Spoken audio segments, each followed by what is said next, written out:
Aku tertegun mendengar penjelasan Andre. Dia bilang hanya 3 menit, sedangkan aku dan mungkin saja Anton dan Wisnu juga merasakan hal yang sama. Merasa kami tadi sudah berjalan setengah jam lebih. Dan satu lagi yang aneh, kami merasa Andre tadi juga ikut jalan. Jika penjelasan Andre benar bahwa dia tetap di sini, lantas siapa yang ikut berjalan bersama kami tadi? Nampaknya ada yang sedang mempermainkan kita, ucapku. Yang bawa jam, coba cek jam kalian masing-masing, sambungku lagi. Ketika kami memeriksa jam yang kami bawa, kami kembali merasa terheran. Jam kami masing-masing menunjukkan waktu yang berbeda-beda. Milikku menunjukkan jam 00:15.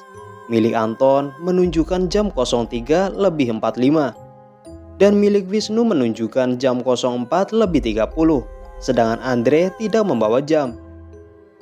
Kenapa beda-beda gini? Yakin jam kalian tidak bermasalah? Ucap Anton menyiratkan kecurigaan adanya kerusakan pada penunjuk waktu yang kami bawa. Punya aku nggak mungkin kalau rusak. Ini jam masih baru beberapa bulan aku beli, ucap Wisnu. Dalam situasi yang membingungkan ini, kami juga baru menyadari jika sejak tadi kami belum tersusul tim yang berada di belakang kami. Padahal seharusnya mereka sudah menyusul kami jika mempertimbangkan selisih waktu dan kemampuan fisik mereka. Perasaan rombongan belakang kok nggak sampai-sampai ya? Ucapku. Benar juga, seharusnya mereka sudah sampai dari tadi kalau mereka jalan terus, saut Anton. Mereka berhenti kali, siapa tahu ada masalah atau kelelahan, ucap Wisnu. Bisa jadi. Terus sekarang kita gimana? Sambung Andre. Jalan lagi aja yuk ah. Lagian Yono juga bilang kalau nggak ada perjalanan jalan, mereka pasti nyampai, nggak mungkin nyasar, ucapku. Kami pun sepakat melanjutkan perjalanan. Kali ini kami saling memegang tali tas teman yang berada di depan kami, kecuali yang paling depan tentunya. Hal ini kami lakukan untuk antisipasi kejadian serupa seperti sebelumnya, yaitu hilangnya salah satu personil kami. Setelah meninggalkan lokasi tempat istirahat kami tadi, aku merasa keheranan. Pasalnya, jalur yang kami lalui berbeda dengan sebelumnya. Meski baru sekali aku melalui jalur tadi, sedikit banyak aku bisa mengenalinya jika aku mengulang melalui jalur yang sama.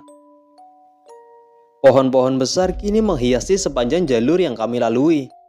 Di setiap batangnya ditumbuhi lumut tebal dan hampir merata, menyiratkan usia pohon ini sudah sangat tua. Tak hanya 1-2 pohon saja. Di sekitaran kami ada sangat banyak pepohonan sangat besar. Kami telah memasuki area rimba yang sangat lebat dan rapat. Bahkan langit pun tak terlihat karena tertutup dedaunan dari pohon-pohon itu. Hawa di sini menjadi lebih dingin, bahkan sangat dingin. Menyadari ada keanehan, aku menghentikan langkahku. Kulihat ekspresi teman-temanku semuanya sama. Mereka sama-sama heran, kaget, sekaligus takut menghadapi situasi ini. Kita di mana? Ucap Wisnu. Aku juga nggak tahu, Nu. Apa mungkin kita nyasar? Jawabku. Kalau benar yang dibilang Yono bahwa sepanjang jalur ini tidak ada percabangan, seharusnya kita tidak nyasar. Lagi pula, sejak kita mulai jalan tadi, kita memang tidak bertemu percabangan jalur. Tapi kenapa tempatnya beda ya? Ucap Anton. Coba cek jam kalian lagi, ucapku. Ketika kami melihat penunjuk jalan kami masing-masing, kami kembali terkejut. Waktu yang ditunjukkan ternyata sama sekali tidak berubah dari terakhir kami melihatnya. Aneh, kenapa jamnya tetap sama ya? Ucap Wisnu. Sepertinya kita memang sedang dipermainkan. Kalau menurutku, kita lanjut jalan aja, ikuti jalur ini. Kita lihat dulu ada apa di atas sana. Dan ingat, jangan putus berdoa sebisa kita. Ucapku memberi pendapat. Aku setuju, jawab Anton. Oke, aku ikut aja dah, ucap Wisnu dan juga Andre. Jangan lepas pegangan kalian masing-masing. Tetap jalan beriringan dan jangan sungkan minta break kalau merasa kelelahan. Kita lalui situasi ini sama-sama dan keluar sama-sama juga, ucapku. Usai berdoa meminta perlindungan dan keselamatan, kami pun melanjutkan perjalanan yang entah sampai kapan dan sampai di mana akan berakhir. Tak ada satupun makhluk gaib yang menunjukkan diri di sini. Tapi aku sendiri merasakan tempat ini benar-benar singgum dan mencekam. Tak aku dengar pula suara binatang malam yang seringkali menemani setiap pendakian malam hari. Tempat ini benar-benar sunyi. Hanya suara gesekan daun atau ranting akibat terkena hembusan angin saja. Hingga beberapa waktu lamanya kami semakin dalam memasuki hutan rimba ini. Di kejauhan, kulihat setitik cahaya berwarna jingga di depan sana. Ketika kami semakin dekat dengan sumber cahaya itu, tiba-tiba kulihat ada seseorang yang duduk di pinggir jalur setapak yang kami lalui ini. Seorang lelaki paruh baya, berjaket hitam dengan sebatang rokok menyala di sela jari tangannya.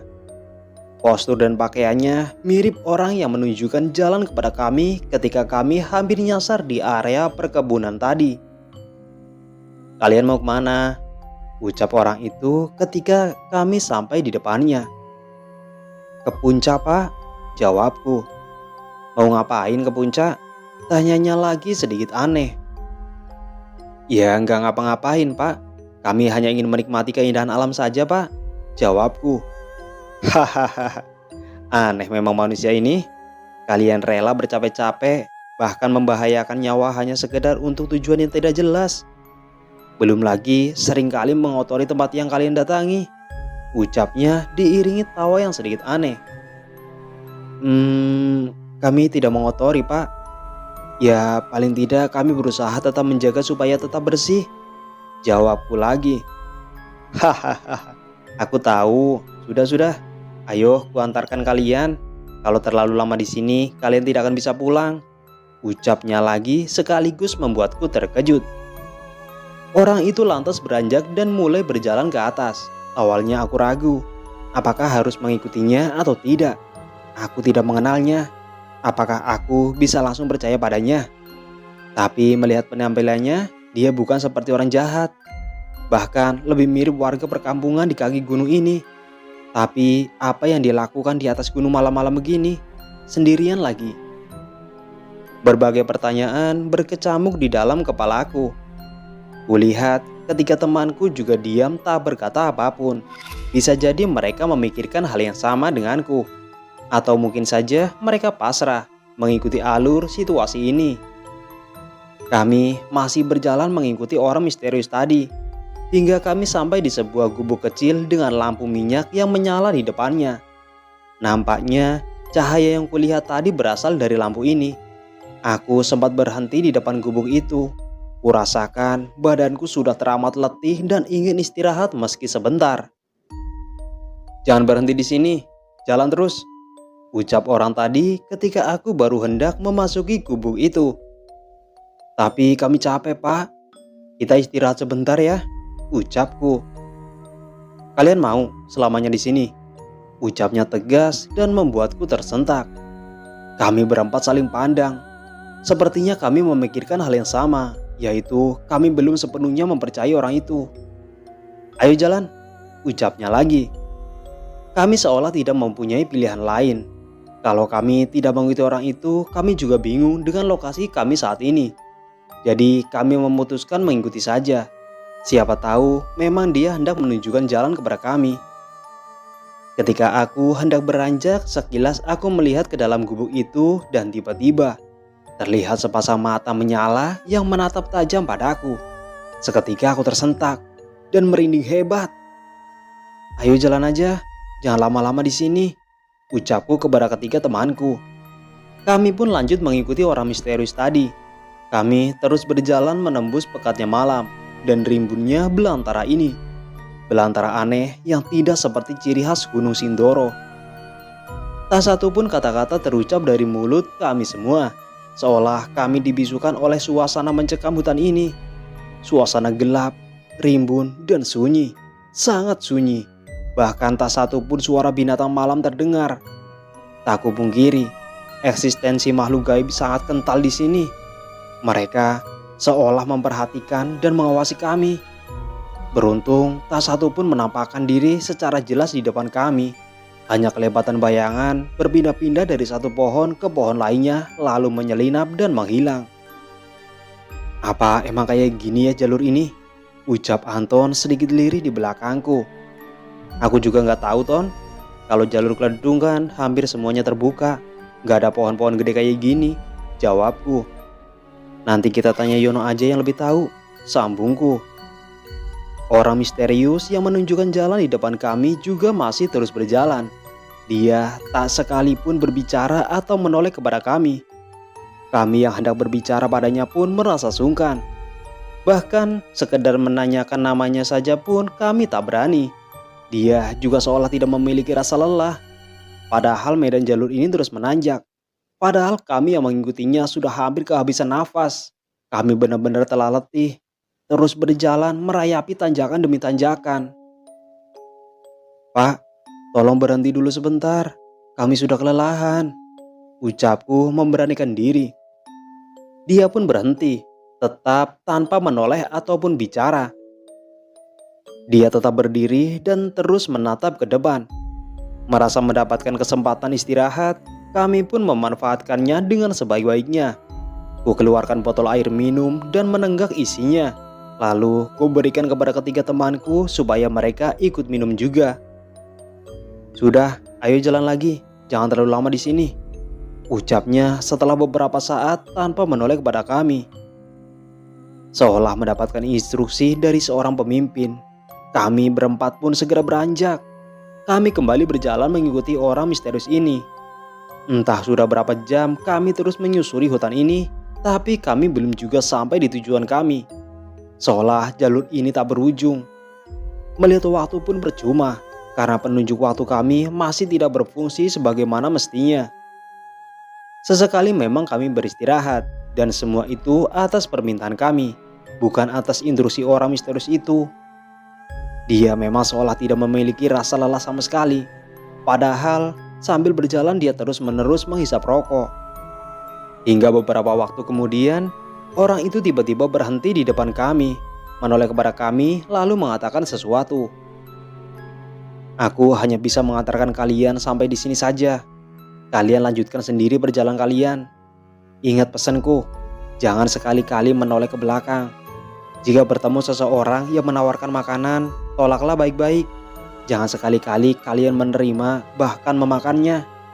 Ucap orang misterius itu. Nanti jalan ini tembusnya kemana Pak? Tanyaku. Tujuanmu? Jawab singkat. Jika kau kuat, sambungnya lagi. Kami tak bisa berkata-kata lagi setelah mendengar kalimat terakhir darinya. Kami semakin yakin bahwa kami sedang tidak berada di alam kami sendiri. Mungkinkah kami tersesat di alam gaib? Bisa jadi, bisa juga tidak. Kami tidak bisa memastikannya. Bahkan kami sendiri masih dibingungkan dengan situasi ini. Sudah, tidak perlu dipikirkan. Kalian pasti selamat. Dan kau menunjuk padaku. Jaga teman-temanmu. Ingat pesanku. Ya udah, aku pamit dulu. Ucapnya lagi, lalu dia segera pergi ke arah yang berlawanan dengan arah kami. Hanya sekejap, dia lantas menghilang di telan kegelapan belantara ini. Bahkan kami tak sempat mengucapkan terima kasih. Tak membuang waktu, kami pun melanjutkan perjalanan. Kami mengikuti saja arahan orang tadi. Toh kami tak punya pilihan lain. Kami harus mengingat pesan orang tadi. Tapi hal yang membuatku selalu bertanya-tanya adalah, apa iya ada orang lain lagi di sekitar sini? Bukankah ini hutan belantara yang sangat rapat? Berapa lama kami akan keluar dari hutan ini? Begitu banyak pertanyaan berkecamuk di dalam kepalaku yang tak terjawab. Sepanjang perjalanan kami lalui, suasananya masih tetap sama. Sunyi, gelap, mencekam. Sesekali muncul kelebatan-kelebatan bayangan di sekitaran kami. Dan aku pun merasa ada banyak sekali mata mengawasi kami dari balik kegelapan. Break dulu sebentar, ucapku karena merasa sudah cukup kelelahan akibat terus berjalan di tempat yang seolah tak berujung. Kok nggak sampai-sampai ya? Kayaknya kita udah jalan lama banget tadi. Dan kayaknya kok ini waktu malam jadi lama banget. Ucap Anton. Gak tahu Ton, aku sendiri juga bingung. Kalau dihitung-hitung nih, Kayaknya kita jalan udah ada 6 jam lebih dari awal kita masuk hutan ini. Harusnya ya udah sampai puncak dan seharusnya juga sudah pagi, ucapku. Sumpah, jadi takut aku, ucap Wisnu. Sama, aku juga takut. Kita semua takut, tapi kita harus keluar dari sini, ucapku lagi. Udah cukup, ayo jalan lagi, sambung Anton. Memang tidak seharusnya kami berlama-lama di sini, apalagi kurasakan suasana semakin mencekam. Terkadang kami sayup-sayup mendengar suara alunan gamelan, lantas menghilang lalu terdengar lagi. Ya, kami semua memang mendengarnya, bukan hanya aku atau salah satu dari kami yang mendengarnya. Tak kuhiraukan lagi suara-suara yang muncul menemani perjalanan kami. Yang kami pikirkan saat ini adalah sesegera mungkin keluar dari hutan ini. Tak berapa lama kami berjalan, aku melihat sebuah bangunan di pinggir jalur ini. Tepatnya sebuah gubuk kayu dengan anyaman bambu sebagai dindingnya. Dari kejauhan, gubuk itu terlihat sangat reot seperti hendak roboh. Tapi semakin kami mendekatinya, terlihat bahwa bangunan gubuk itu ternyata masih cukup kokoh berdiri. Terdapat sebuah lampu teplok menyala di salah satu pilarnya. Ketika kami sampai di depan gubuk itu, ternyata ada orang duduk di sebuah kursi panjang, tanpa sandaran di depannya. Di dalam gubuk juga ada orang sedang berdiri. Nampaknya ini sebuah warung. Terlihat ada jajanan tersaji di beberapa piring tanah liat. Silakan mampir mas, istirahat dulu, sapa seseorang dari dalam gubuk yang ternyata adalah seorang wanita parubaya. Mungkin dia penjaga atau pemilik warung ini. Usai mendengar sapaan pemilik warung tadi, tiba-tiba kurasakan perutku sangat lapar. Aku jadi tertarik untuk mencicipi jajanan yang tersaji di warung itu. Berbagai jajanan yang sangat menggugah selera. Ada pisang goreng, singkong rebus, kacang rebus, dan bermacam jajanan lainnya. Tapi ketika aku hendak mendekati warung itu, tiba-tiba langkahku dihentikan oleh Anton. Mau kemana? Ucap Anton. Lapar Ton, istirahat dulu lah. Terakhir kita makan kan di base camp tadi, jawabku. Ayo istirahat dulu di sini, sambungku. Anton belum merespon perkataanku, tapi kulihat genggaman tangannya di pergelangan tanganku jadi semakin kuat. Kulihat Wisnu dan Andre hanya tertegun memandangku. Gak inget apa yang dibilang orang tadi? Tanya Anton. Coba lihat lagi, sambungnya lagi. Ketika aku kembali melihat ke arah warung tadi, ternyata hanya kegelapan yang ada di sana. Warung yang tadi kulihat kini sudah sirna. Ketika kuarahkan cahaya senter ke arah tempat warung tadi berdiri, ternyata ada jurang menganga yang sangat dalam, yang bahkan tak terlihat dasarnya.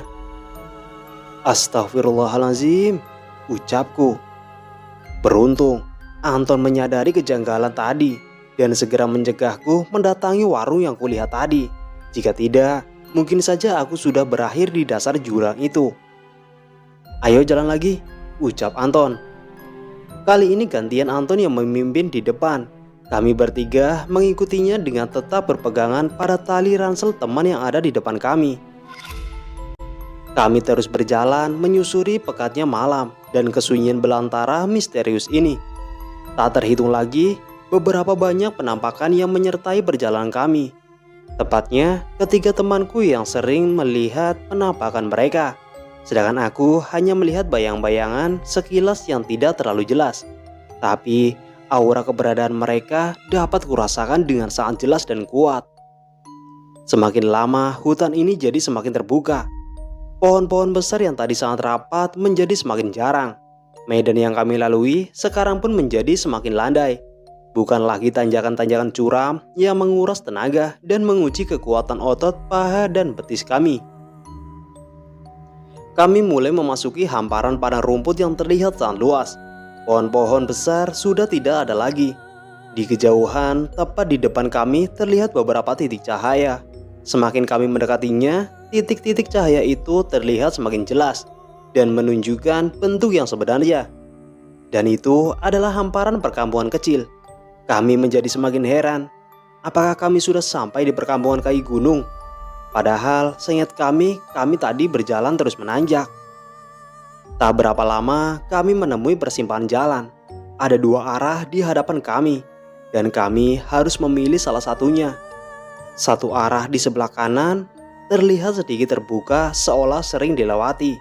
Sedangkan arah lainnya di sebelah kiri terlihat sedikit rimbun dan banyak ranting-ranting kering menghalangi. Seolah jalan ini sudah lama tidak dilalui. Kami berhenti di sini, memikirkan arah mana yang harus kami ambil. Dan dari kedua percabangan jalur itu tidak terlihat arah mana yang nantinya bisa menuju ke perkampungan yang tadi terlihat. Bukannya tadi Yono bilang tidak ada percabangan di sepanjang jalur ini ya? Ucap Wisnu. Memangnya kita masih di jalur yang sama? Kalau aku yakin sih kita sejak tadi sudah melenceng. Jadi wajar kalau jalur ini sudah tidak sesuai petunjuk dari Yono, jawabku. Bener juga sih. Terus kita kemana ini? Timpal Anton. Kalian lihat perkampungan di depan sana enggak? Tanyaku pada mereka dan mereka semua mengangguk, menandakan juga melihat apa yang kulihat. Memang sejak menemui hutan dengan vegetasi pohon-pohon besar tadi, aku sudah tidak yakin bahwa kami masih melalui jalur yang benar. Apalagi banyak kejanggalan yang tadi kami temui. Jadi aku pun tidak yakin bahwa perkampungan itu juga sebuah kewajaran. Usai berpikir beberapa saat, aku sudah punya keputusan mau ambil jalur yang mana.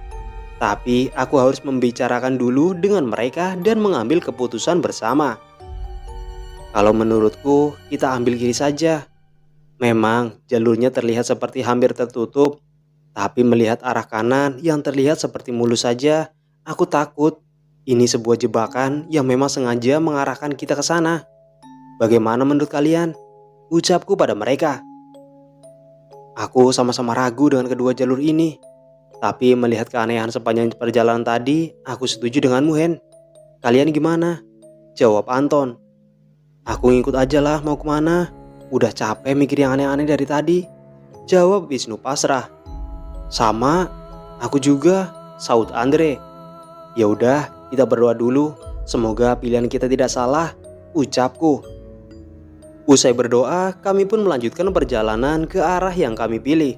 Meski masih ada keraguan, tapi kami berusaha meyakinkan diri bahwa arah yang kami ambil adalah benar. Jalur yang kami lewati ini memang sedikit menyulitkan pergerakan kami. Banyak ranting, semak menghalangi seolah sengaja ditaruh untuk mencegah orang melewati jalur ini. Bahkan beberapa di antaranya berduri hingga sempat melukai tubuh kami. Hal itu yang sempat membuat kami semakin ragu. Tapi kami tetap melalui jalur ini dan terus meyakinkan diri berharap pilihan kami memang benar. Beberapa waktu kemudian, ketika kami masih berjibaku dengan ranting-ranting semak yang menghalangi pergerakan kami, tiba-tiba datang kabut tebal menyelimuti area kami berada. Kabut ini sangat pekat hingga benar-benar menghalangi pandangan kami. Bahkan cahaya senter kami tak mampu menembusnya. Kami terpaksa harus menghentikan langkah kami dikarenakan datangnya kabut pekat ini. Tak ada yang bisa kami lakukan selain hanya menunggu kabut ini menipis atau menghilang. Hingga sesaat kemudian kami dikejutkan dengan munculnya suara derap langkah di sekitaran kami. Awalnya terdengar seperti suara satu orang yang berjalan di sekitaran kami. Lama-kelamaan semakin bertambah dan kini terdengar cukup ramai suara orang-orang berjalan di sekitaran kami. Mereka hanya berjalan di sekitaran kami mengelilingi tempat kami berada saat ini tanpa sekalipun menunjukkan dirinya. Ketika kami mengarahkan cahaya senter pun tak ada hasilnya. Cahaya senter kami tak mampu menembus pekatnya kabut di sekitaran kami.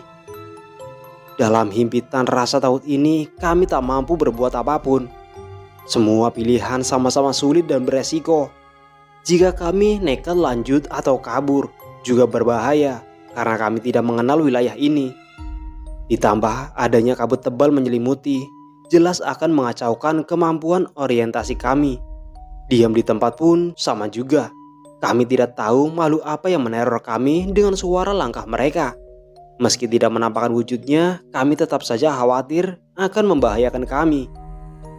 Dalam suasana mencekam membaur dengan hati yang kalut, Tiba-tiba suara itu terdengar semakin cepat, lalu tak beraturan, kemudian perlahan menghilang seolah menjauh.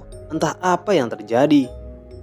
Aku yang penasaran dengan apa yang sebenarnya terjadi, mencoba mengarahkan senter ke beberapa arah. Siapa tahu ada petunjuk mengenai kejadian barusan atau petunjuk arah perjalanan kami. Pada suatu titik, aku menghentikan gerakan tanganku dan mencoba fokus ke cahaya yang kuarahkan karena pandangan mataku menangkap sesuatu.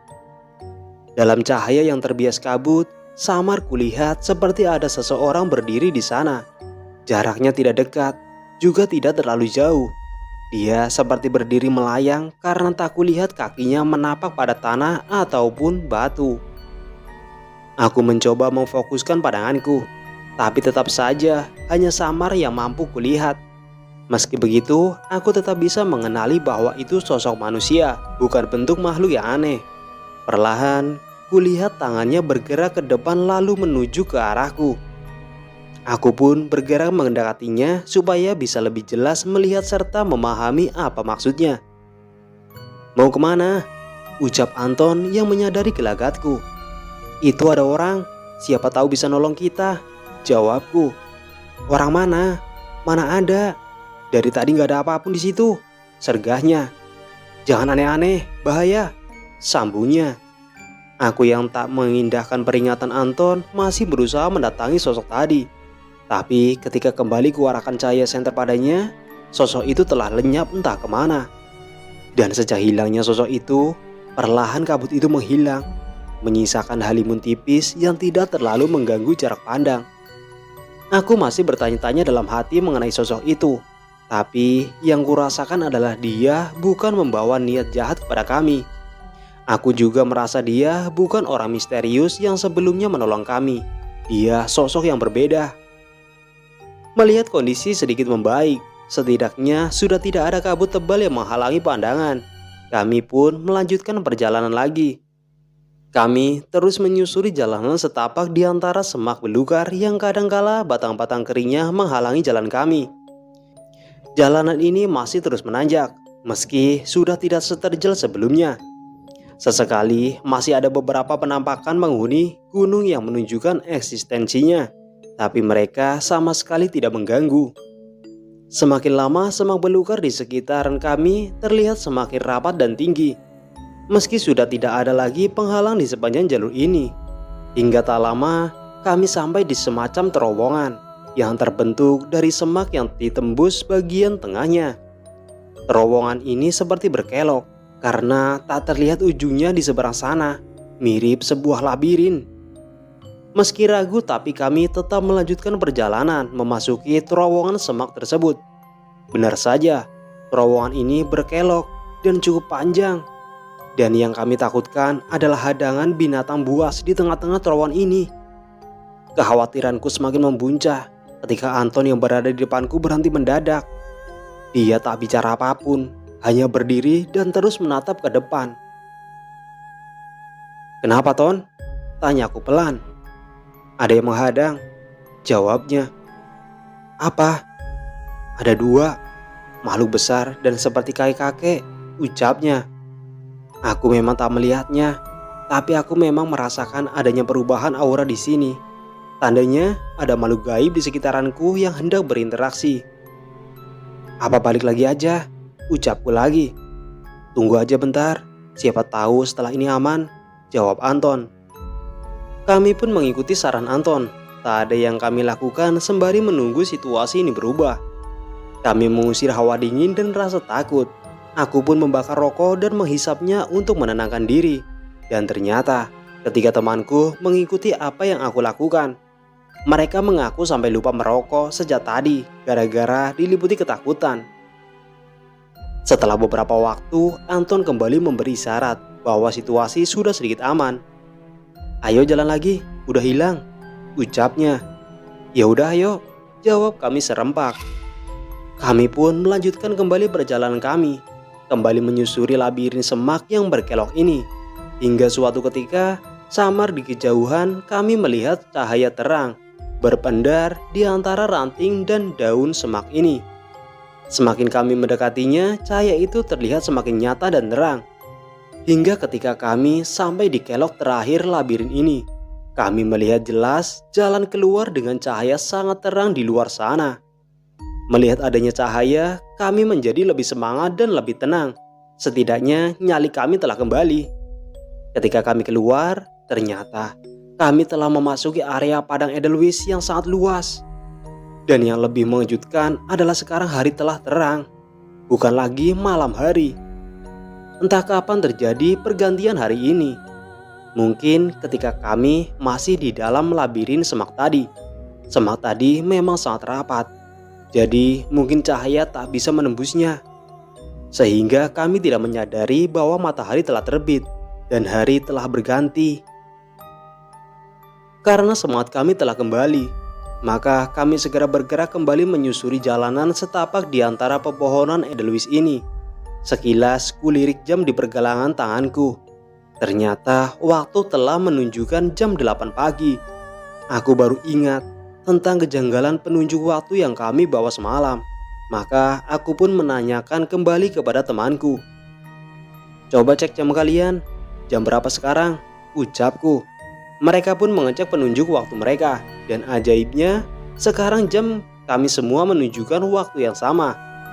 Melihat kesamaan waktu ini, kami jadi yakin bahwa kami telah kembali di jalur yang semestinya. Kami pun kembali melanjutkan perjalanan dengan penuh semangat, meski tetap diliputi rasa lapar di perut kami. Sekitar 1 jam berikutnya, kami memasuki area yang mendatar. Di kejauhan, kami melihat beberapa orang. Semakin kami mendekatinya, semakin terlihat ada banyak orang di sini. Dan kami jadi semakin lega, karena pada akhirnya kami menemukan orang-orang yang kami kenal. Salah satunya yaitu Yono. Ketika kami sampai di tempat yang paling atas, aku baru bisa mengenali bahwa ini adalah puncak Gunung Sindoro. Tapi dari sisi yang lain, bukan dari sisi jalur Kledung. Seketika kami berempat pun sujud syukur karena masih diberikan keselamatan dan bisa sampai di puncak. Satu hal yang menjadi tanda tanya kami saat itu adalah rombongan yang tadi berada di belakang kami telah sampai lebih dulu daripada rombonganku. Padahal aku dan ketiga temanku tadi tidak merasa didahului oleh siapapun. Artinya kami memang tidak melalui jalur yang sama dengan jalur yang mereka lalui. Entah kami tadi masih di alam nyata atau alam lain, kami pun tidak mampu memastikannya. Usai menikmati sarapan, aku sempatkan bercerita kepada Yono mengenai kejadian yang gue alami semalam. Tapi Yono tidak memberikan jawaban atau penjelasan apapun. Ia hanya bilang, nanti setelah sampai rumah baru akan diceritakan. Yang penting, nanti saat turun kami harus berjalan bersama. Jangan terpisah-pisah lagi supaya tidak terjadi hal yang tidak diinginkan. Sebelum turun dari puncak, aku dan yang lainnya menyempatkan berenang di kawah puncak Sindoro. Ya, benar sekali. Kami berenang di kawah. Waktu itu Gunung Sindoro dalam kondisi tidur panjang dan tidak ada aktivitas vulkanik apapun dalam jangka waktu lama.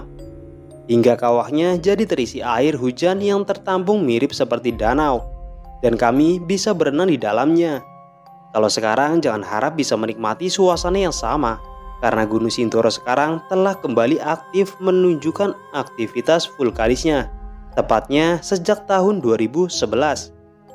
Usai menikmati suasana di puncak dan telah puas berenang, kami pun bersiap untuk turun. Memang masih ada beberapa orang personil pendakian ini yang belum sampai puncak. Tapi kami sengaja tetap turun. Dan ketika nanti bertemu di jalur, mereka akan sekalian kami ajak turun juga. Mempertimbangkan waktu, maka lebih baik mereka tidak melanjutkan pendakian karena waktu yang tidak memungkinkan. Perjalanan turun kami cukup lancar. Dan yang membuatku serta ketiga temanku semalam terheran adalah kami sama sekali tidak menemukan tempat yang kami lalui semalam. Labirin semak, hutan rimba, dan yang lainnya sama sekali tidak ada. Ketika ku edarkan pandanganku ke sekeliling pun, aku tidak menemukan tanda-tanda area yang kami lalui semalam. Dan hal itu sukses membuatku merinding. Tak mau memikirkan hal itu lagi, aku pun memilih diam dan tidak membahasnya lagi.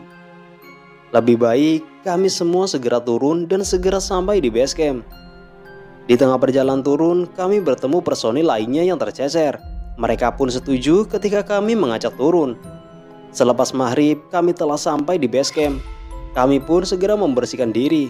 Ketika Anton baru masuk kamar mandi dan aku mengantri di depannya. Tiba-tiba dia kembali membuka pintu kamar mandi dan bicara denganku. "Aku menemukan ini di kantong celanaku," ucapnya sambil menunjukkan sebuah cincin berhias batu berwarna merah. "Yakin bukan punyamu?" ucapku. "Bukan, aku tidak pernah memiliki cincin seperti ini. Tadi di puncak sampai perjalanan turun juga aku tidak merasa ada sesuatu di dalam kantong celanaku," jelasnya. "Aku baru menyadari ketika hendak mandi tadi," sambungnya. "Ya udah, nanti kita tanyain sama Bang Sandi aja," ucapku. Satu lagi keanehan di sini, Anton tidak merasa membawa benda tersebut. Bahkan dia merasa tidak pernah memiliki benda seperti itu. Tapi ketika turun dari Sindoro, tiba-tiba ada benda itu di kantong celananya. Usai mandi, kami menemui Sandi untuk bercerita tentang kejadian semalam, sekaligus menanyakan tentang benda yang ditemukan Anton di kantong celananya. Berdasarkan penjelasan Sandi ditambah Yono, kami berempat semalam sebetulnya hanya berputar-putar saja, masih di sekitar area jalur pendakian. Tempat-tempat seperti hutan rimba, warung, perkampungan, dan labirin semak sebetulnya tidak ada. Setidaknya di alam nyata ini. Tapi karena ada sedikit gangguan, maka kami merasa seperti berada di tempat yang jauh dan asing. Lebih tepatnya adalah mata kami yang disamarkan oleh semacam ilusi yang dibuat oleh mereka. Beruntung kami mendapatkan pertolongan. Entah siapa yang menolong kami, Sandi ataupun Yono juga tidak bisa memastikannya. Tapi kami perlu mensyukuri saja bahwa kami telah selamat. Sedangkan benda yang ditemukan Anton di saku celananya merupakan sebuah cindera mata dari Sindoro. Hanya sesederhana itu penjelasan mereka. Jika Anton yakin ingin memiliki benda itu, maka disimpan saja tidak masalah. Tapi jika ragu-ragu, boleh membuangnya. Dimanapun dibuang tidak masalah. Dia akan kembali ke tempat asalnya atau kembali kepada Anton. Asal jangan diberikan kepada orang lain. Begitulah penjelasan Sandi. Dan sesampainya di rumah, Anton mengaku membuang benda itu di sungai depan rumahnya. Tapi dia tidak pernah menceritakan apakah benda itu kembali padanya atau tidak. Sedangkan Diki yang menemukan benda semacam keris pun pada akhirnya mengembalikan benda itu di tempat dia menemukannya ketika dia turun. Dia mengaku takut karena tidak pernah memiliki atau menyimpan benda-benda semacam itu. Maka lebih baik dia kembalikan saja. Sebuah keputusan yang bijaksana menurutku. Oke teman-teman, demikian cerita pendakianku dulu di Gunung Sindoro saat malam 1 Suro. Aku bukan orang yang menggeluti hal gaib, bukan pula memiliki kemampuan khusus dalam dunia mistis. Segala yang terjadi pada diri ini hanyalah sebuah kebetulan semata dan kehendak dari Yang Maha Kuasa. Yang terpenting, dimanapun kita berada, selalu berusahalah untuk menghormati mereka yang telah tinggal lebih dulu di sana, dengan tidak merusak dan mengotorinya, serta menghargai tata kehidupan, adat istiadat, dan budaya yang berlaku di sana. Begitulah prinsip yang selalu kupegang. Semoga ada kesempatan bagi saya untuk kembali bercerita pengalaman-pengalaman pendakian lainnya. Mohon maaf jika ada kesalahan baik dalam penulisan maupun dalam tutur kata. Sampai jumpa di cerita berikutnya. Salam Rahayu. Wassalamualaikum warahmatullahi wabarakatuh.